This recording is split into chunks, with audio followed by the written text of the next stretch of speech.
Good morning, everyone, and welcome to Ascension Moment show number 8. I believe it's number 8. And today we're going to talk a little bit about this little thing called truth and perception. And it's an interesting thing, but I want to start, I kind of want to go back a little bit. And so when I was younger, I grew up Catholic. And, we were actually pretty Orthodox Catholic for a while there. Of course, that didn't last. But, we did the full thing. We went to church every Sunday, and we had to go to, what is it called? I'm forgetting it right now. Confession. I don't know when we went. It might have been a Saturday, because we did church and it wasn't the same day. But you get the drift. Once a week we had to go to confession. Then once a week we went to church, and we were very Catholic in our house. And and at that time too, I still was very rogue and had my own ideas, and found myself getting in trouble because I was asking questions, as I always do. And asking questions and ruffling feathers seems to be my MO, but it's been that way since I was young. So it truly is who I am. It's not something that I think about. It's just something that happens. But anyway, I'm not much into following in general. I was going to say following the status quo, but it's really about, I'm not much into following. I have a mind of my own, and that causes me to question things, So my point is that, I grew up in a religion that tells you this is what's true, this is what's accurate. And most people are born into a religion that tells them that. It's only later that they develop their own creative mind and thinking and start asking questions of their own to determine whether or not that belief system works for them or not. And we really end up doing that throughout our whole life on all categories, not just religion.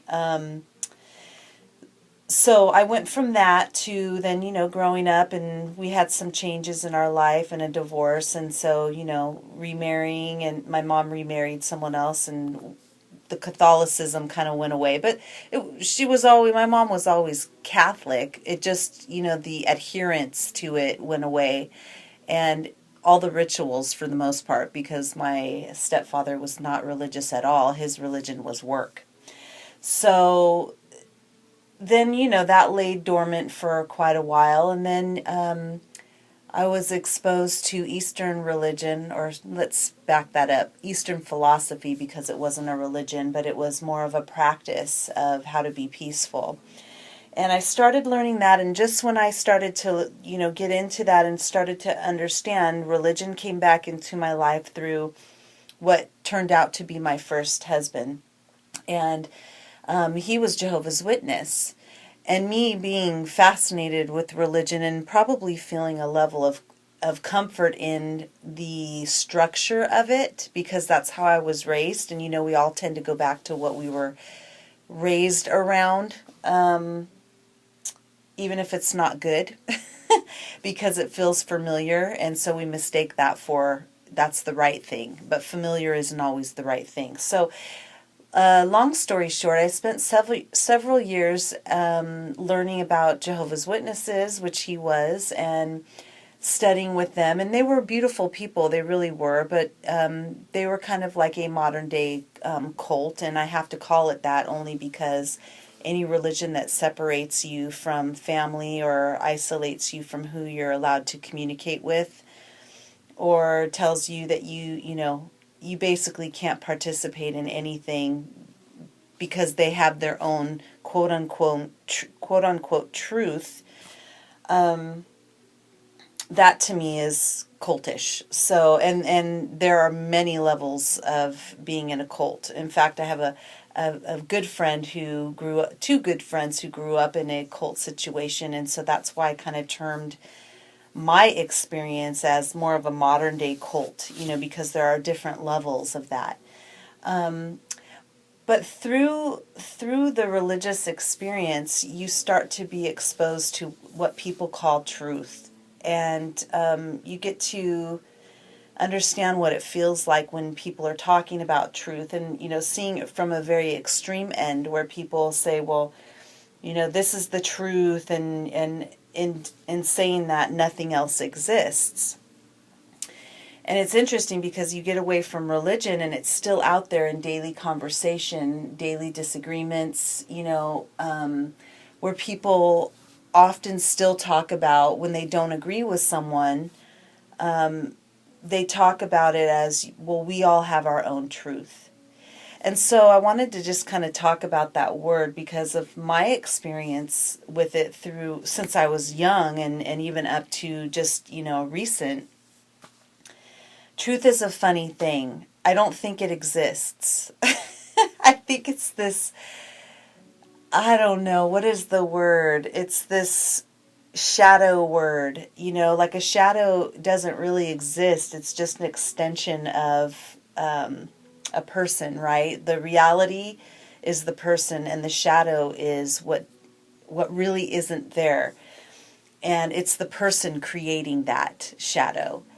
And I feel like truth is the same way because it's all from our own perception. And truth and perception is a moving target because you can only have a truth if something is absolute. And things are not absolute. People, for sure, and thoughts and belief systems are not absolute because we are continually changing. And thank goodness for that, but we are continually changing and growing and being exposed to new people and new thought processes and, new books, new articles, new podcasts. And hopefully some level of that opens our mind to where we can look at things in a less absolute nature. And we can see that truths are like ripples on the water. I mean, they're all over, and they're all different, and they're all changing because people are always changing and growing and thinking and becoming, and that's the way it should be. We are at our best when we're creating, and we're at our best when we are open human beings and not arguing over truths or whose perception is right or wrong, but just in the understanding that, it's okay if someone wants to call something a truth. Everything is okay. And this is not me saying you have permission to be okay. It's me just making an observation in life in general that it's okay for everyone to have their own reality, and that includes myself, and that includes everyone out there and everyone who's listening. So for instance, some of the things that I say or some of the things that I may believe may not resonate with you because that's not your reality, and that's okay. I think what I learned in, being someone who was, beating the door down with truth because, you get into it and you try things and then you realize that doesn't work. I like to look at things more of not calling things truth, but just saying it's a reality. Because that allows for many people to have their own reality that may be separate from yours. And I always, well, not always, but I do now, I've worked very hard to realize that it's not anyone's job to try to change people's beliefs or perceptions of things. Things either flow and jive together or they don't. And sometimes they flow together for a short amount of time and then they split apart and go in different directions. And sometimes they never come back together, and sometimes they come back later because everyone is at their own level of learning. And only certain things can resonate at certain times because of where we're at as people. And sometimes it was only meant to be that initial, connection with someone, perhaps, and then it's gone because it was never meant to be anything more than that.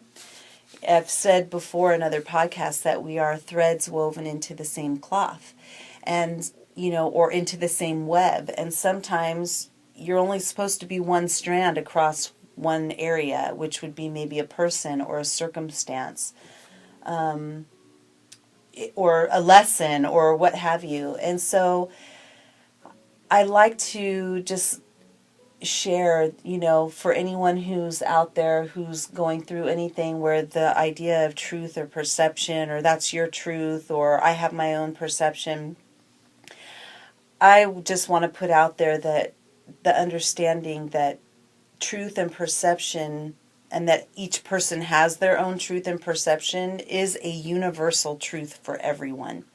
It's one of those things that really goes without saying, because it is across the board for everyone the same. Everyone will have their own reality, and it's okay for everyone to have their own reality, and it's okay for paths to cross and then uncross, and for people to disagree.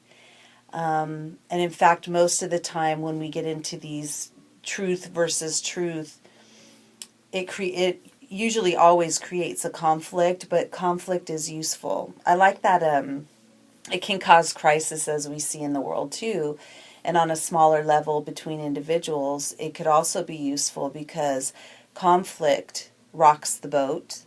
Conflict will rustle some feathers. Conflict can cause us to look at ourselves and figure out why are our feathers ruffled in the first place.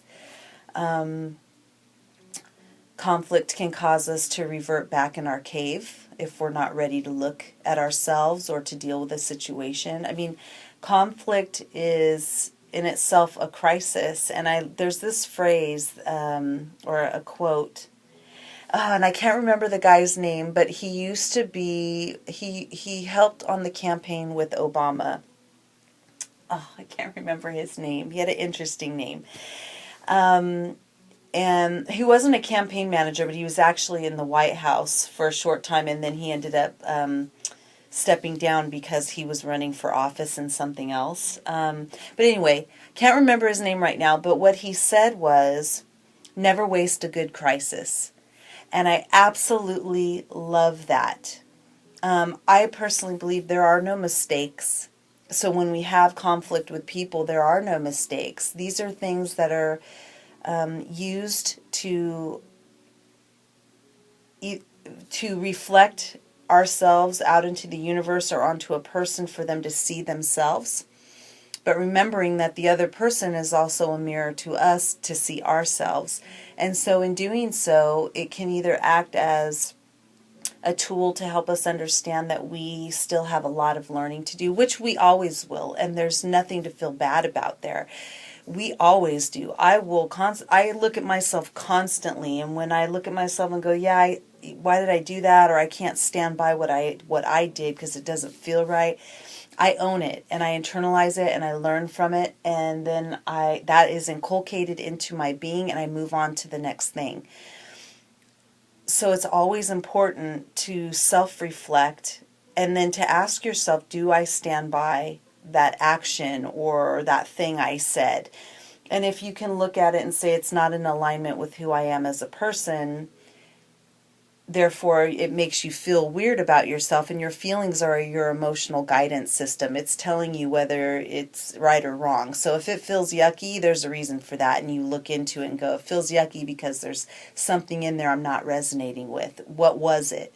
You have to take time to ask the question, and then you do the work on, okay, if you need to make amends, you make amends with someone, and if it just doesn't resonate for some other reason, you have to deal with whatever that is, and then you move on to the next thing. But we're always in a constant state of making mistakes or trying to, look at the things that we're doing. Hopefully, if we're willing to face ourselves, we're doing that. And so I just wanted to kind of share a little bit of my story and just my history of the truth, quote unquote. and my history and my childhood and upbringing that kind of led me through to these things, and why I really do stay away from the word truth, because I just don't think I think it's a phantom. It's a phantom word that really doesn't have any meaning to me, other than if I were to translate it, it means it's just your own reality. And I feel much more comfortable saying that, especially because in religion, truth is such a divisive word. And I do my best to stay away from getting involved in those kinds of conversations, other than to just say, that's a universal truth. That's a universal truth. And that's just a phrase. The universal truth would be that everybody has their own truth, and that everyone has their own perception and their own perspective. And universally, that's just the way it is. And it's good that it's that way. That's my personal opinion. So anyway, that's all I wanted to talk about today. And it's just a short and sweet little Ascension moment to help you on with your day. And if you're experiencing any things, or you just find it's interesting information, I wanted to share it with everybody. I know that I'm constantly growing and thinking about these things, and pondering these comments and questions and things that come across my desk. So please keep sending in your comments and your questions, because it does help to give me ideas for things that I want to say, and also to add into conversation that I already know. I'm experiencing these things, so I already want to add something in, and then when it fits perfectly, I love that. So please email me some more stuff at sufani@themoonmama.com, and mama is spelled Momma. Sufani@themoonmama.com, and visit the website for changes. We have some other changes going on. The new podcast that we're going to continue on with is called Moon Momma and Mr. Nigglemuggins, and so that is going to be taking over Moon Momma and the Gondress. So look for that soon. That will be coming up very shortly. And of course, as usual, I will continue to record these Ascension moments, and I will also continue to record the audiobook Renegade of Light, and check back soon for your next installment or next chapter of Renegade of Light. You guys take care.